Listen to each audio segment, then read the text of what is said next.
জানেন কি অন্নদাশঙ্কর রায় কে ছিলেন? তিনি ছিলেন একজন চিন্তাবিদ, কথাসাহিত্যিক ও ছড়াকার।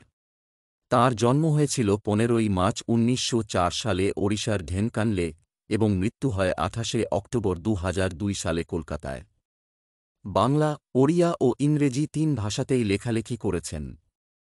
প্রথম জীবনে ওড়িশায় থাকার সূত্রে লিখতেন ওড়িয়াতে। সেখানে বন্ধুদের সঙ্গে গড়ে তুলেছিলেন সবুজ সাহিত্য সমিতি এবং সবুজ পুস্তক সমিতি, যা থেকে তাদের নাম হয় সবুজ দল। ওড়িয়া সাহিত্যে স্থায়ী অবদান রেখে গিয়েছে এই আন্দোলন। সবুজ থেকে সবুজেই যাত্রা তাঁর।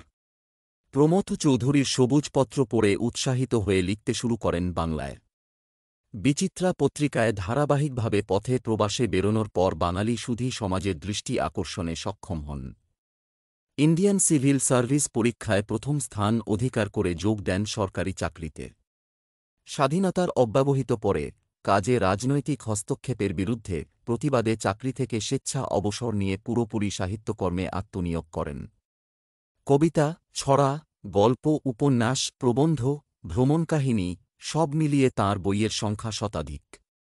গোড়ায় কবিতা উপন্যাসই বেশি লিখতেন, পরে মন দেন প্রবন্ধে এবং প্রবন্ধ গ্রন্থই বেশি। বিচক্ষণতার সঙ্গে পরিহাসপ্রিয়তা তাঁর লেখার এক বিশেষ গুণ। কিন্তু তাঁর সব লেখাকে ছাপিয়ে গিয়েছে ছড়া।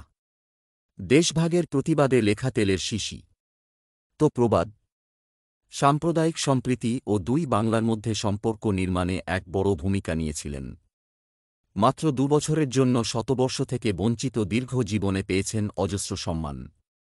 আমৃত্যু পশ্চিমবঙ্গ বাংলা আকাদেমির সভাপতি ছিলেন। উল্লেখযোগ্য বই: ছড়া সমগ্র, পথে প্রবাসে, সত্যাসত্য ইত্যাদি।